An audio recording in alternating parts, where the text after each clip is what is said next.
नरसिंह भगवान जयंती उत्साहात आमदार रामदास मसराम यांची उपस्थिती. कुम्हार समाज बोरी तालुका कोरची यांच्या वतीनं श्री नरसिंह भगवान जयंती मोठ्या उत्साहात साजरी करण्यात आली. या कार्यक्रमाला आमदार श्री रामदासजी मसराम यांनी उपस्थित राहून नागरिकांना मार्गदर्शन केले.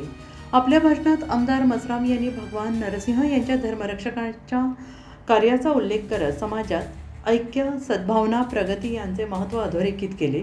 तसेच स्थानिक विकासासाठी सगळ्यांनीच एकत्रितपणे प्रयत्न करण्याचे आवाहन त्यांनी केले.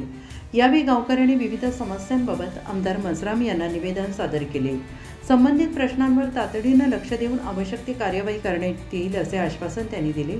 आणि या प्रसंगी उपस्थित काँग्रेस कमिटी तालुका अध्यक्ष कोरची मनोज अग्रवाल, काँग्रेस कमिटी जिल्हाध्यक्ष सुरजित ठाकूर, माजी जिल्हा परिषद सदस्य रामसराम काटिंगे, काँग्रेस कमिटी जिल्हा उपाध्यक्ष हकीमुद्दीन शेख, राजेंद्र चक्रधारी, संतराम चकधारी, राजेंद्र चकधारी, किरपाराम चकधारी, धरणसिंग चकधारी, काँग्रेस कमिटीचे कार्यकर्ते रवी नंदेश्वर, बोरी सरपंच सावजी बोगाव, उपसरपंच मीराबाई काटिंगे, पोलीस पाटील जयश्री दरो, प्रवीण सिंग कड्याम, जी.के. खान, मुख्याध्यापक सोमनकर, इंदुरकर मॅडम, पंकज निकोडेसर, दीपक नरडेंगे, अजमत खान उपस्थित होते.